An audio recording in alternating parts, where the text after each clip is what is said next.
Welcome to Below the 49th, the perspective on my neighbor to the south, below the 49th. I'm Michael A. Charbon, and a special welcome to our new listeners on Spotify and other podcast platforms. Welcome. Today's title, The Suffusion of 2 million. Suffusion is defined as the saturation, the spread through and over something completely, a flood and total coverage. America is under siege and literally being invaded, suffused by unchecked illegal immigration. An illegal invasion of migrants who have no money, are desperate, many lack English with limited formal education, and generally are unskilled. Almost all are unvaccinated, and many are testing COVID positive. Imagine that. Predominantly single males who are economic refugees from Africa, Haiti, and third world countries fraught with crime, gangs, and corruption as normal course. The Department of Homeland Security reports that they are overwhelmed with some facilities at over 600% capacity.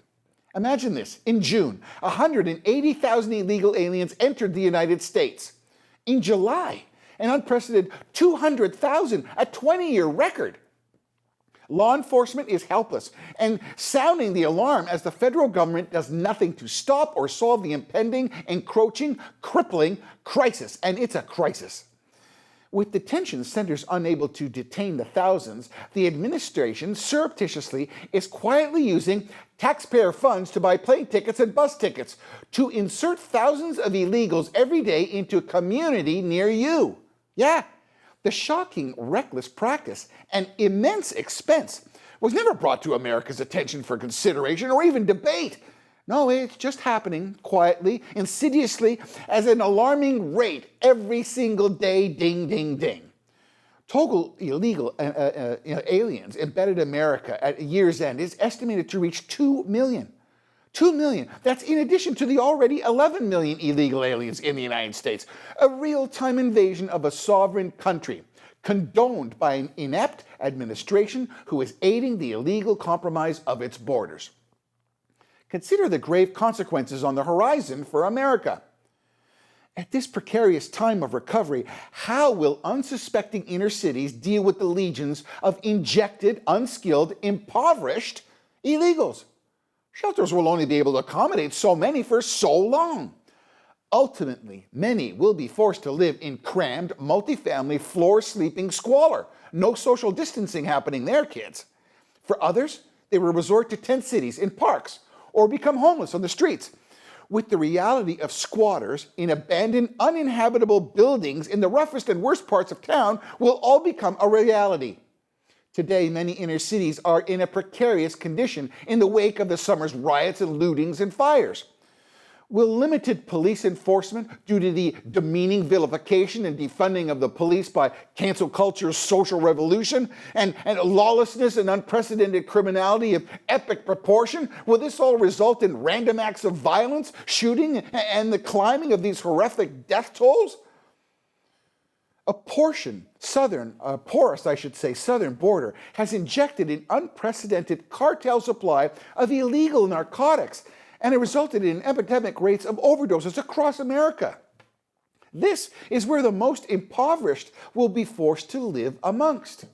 A toxic recipe, inevitably feeding gangs and increased criminality in the most vulnerable of areas, directly affecting distressed people, desperate, with a burning need for money just to survive. Imagine a country just emerging from a devastating pandemic. Will illegals' low-wage expectations entice employers desperate to fill positions to bend the rules maybe just a bit? Imagine the economic reckoning to come from 2 million new illegals on the inner cities. What about their social services? What about the food banks? What will the impact be on public education? How will inner city schools deal with the tide of foreign students who have no school supplies, don't speak English, and come to school hungry and unfed? Will this increase the divide between charter schools and public schools, emboldening even more the reality of a two-tiered education? Think about that. How will public hospitals deal with the uninsured need for medical treatment and the immense budgetary implications that are to come?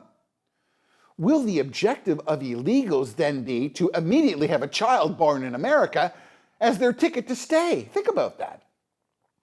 Are you alarmed at the stark contrast in media reporting, where blatant ignorance of any legitimate journalistic integrity defaults the network's promise and their obligation to report the facts to America?